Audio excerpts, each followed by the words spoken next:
Ms. DeLauro, welcome. Thank you. Didn't Thank see you. when Nice came to in. see you. Okay. Thank you very much, Mr. Chairman, for yielding. This is the first markup for fiscal year 2024. And quite honestly, I wish I could say that I'm happy to be here. But we are operating under unique, potentially harmful circumstances. So I would like to take a moment to set the stage. House Republicans just passed a bill that imposes harmful cuts on more than 22%.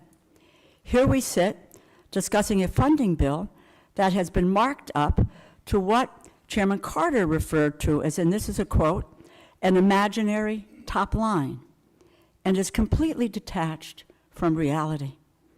It was written because House Republicans voted on a bill last month that immediately rescinds $2 billion for veterans. And that is Section 201, if anyone wants to look it up.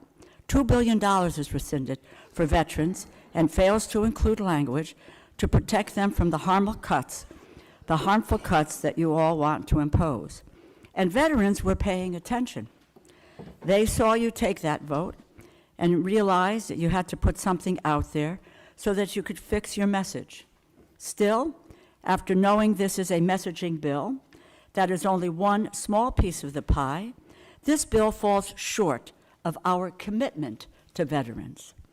Just this past summer, not even a year ago, Congress passed the Honoring Our PACT Act bill on a bipartisan basis.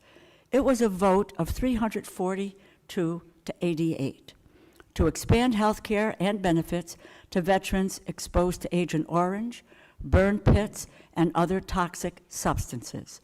Even though a few of you on this subcommittee did not vote for the PACT Act, but those promises were paired with a pledge in law to provide the necessary funding, dedicated funding, to carry out the PACT Act.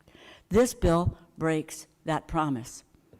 The Department of Veterans Affairs carefully calculated what was required for the Toxic Exposures Fund, and the department responsibly requested $20 billion for the Toxic Exposures Fund for 2024. This bill barely makes a dent in it. The Republicans have only provided $5.5 billion for the Toxic Exposures Fund, barely a quarter of what is required for this year. That is a betrayal, leaving $14.7 billion to be funded with non-defense discretionary funds. And if I might be able to take a moment, I would like to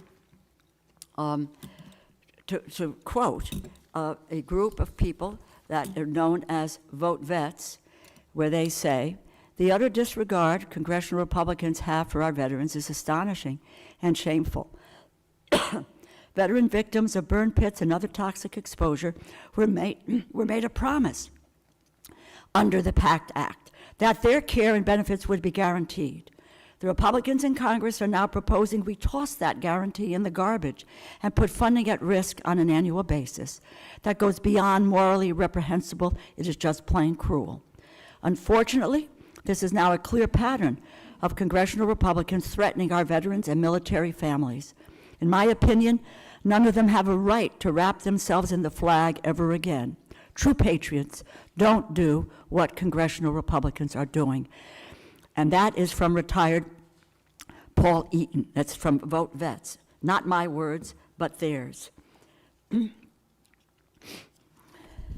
With this funding level, Republicans not only turn their backs on their commitment to our veterans who have been exposed to toxins, it pits veterans against veterans, using them as pawns in the Republicans' gambit to slash other non-defense programs and priorities across the federal government that they know that veterans, service members, and their families rely on. Additionally, Republicans are not protecting the veterans' medical care funding that they do have in the bill.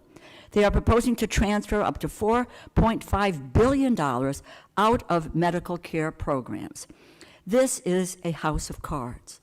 They are trying to pretend on paper that they are properly funding medical care But in reality, they are using these critical resources to supplement construction accounts that they woefully underfund. With over $100 billion of needed construction projects, the Republicans rejected the president's request to supplement construction with $1.9 billion in mandatory funds. This is just more of the same of what we saw a few weeks ago. Empty promises without explicit protections for veterans. To quote Congressman David Obey, the former chair of the House Appropriations Committee, this is posing for holy pictures. If we make promises, we should keep them. That is what I have been taught.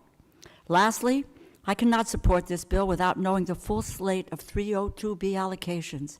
Asking us to vote on the bill without knowing the full picture is disingenuous and is fooling no one. We can see through Republican strategy to release the, quote, easy bills first, funding them as best as they can, but then leaving the rest of the bills with nothing. What is going to happen to SNAP if Republicans cut the agriculture bill by more than 22%? We all know that 1.3 million veterans rely on SNAP.